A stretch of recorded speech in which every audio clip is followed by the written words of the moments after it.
മഹാഭാരത യുദ്ധത്തിൽ അർജുനനും കർണനും നേർക്കുനേർ എതിരിടുകയായിരുന്നു.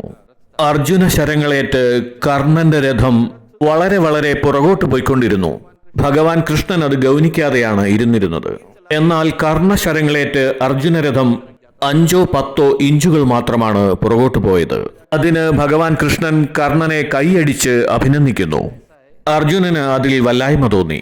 കൃഷ്ണൻ ചിരിച്ചുകൊണ്ട് പറഞ്ഞു, അല്ലയോ അർജുന, സൂര്യദേവനാൽ സമ്മാനിതമായ ധ്വജവാഹിയായ ഹനുമാനുള്ള 3 ലോകങ്ങളുടെയും അധിപതിയായ ശ്രീകൃഷ്ണൻ സാരഥിയായുള്ളതാണ് നിന്റെ രഥം. സൃഷ്ടിയുടെ മുഴുവൻ ശക്തിയും ഇവിടെ ഉണ്ടായിട്ടും കർണശരങ്ങൾക്ക് നമ്മളുടെ രഥത്തെ പുറകോട്ടു നീക്കാൻ കഴിയുന്നുവെങ്കിൽ അയാളുടെ പോരാട്ടവീര്യവും പരാക്രമവും നിന്നേക്കാൾ ഉയർന്നതാണ്. അതുപോലെ തന്നെ അന്ധകാരം നിറഞ്ഞു നിൽക്കുന്ന സാമൂഹിക അന്തരീക്ഷത്തോട് ഇഞ്ചോടിഞ്ചു പോരാടി അവിടെ നിങ്ങൾ ദൈവികതയെ പ്രതിഷ്ഠിക്കുന്നുവെങ്കിൽ നിങ്ങളുടെ പോരാട്ടവീര്യം മഹാഭാരതത്തിലെ മുഴുവൻ യോദ്ധാക്കളെക്കാളും ഉയർന്നതാണ്.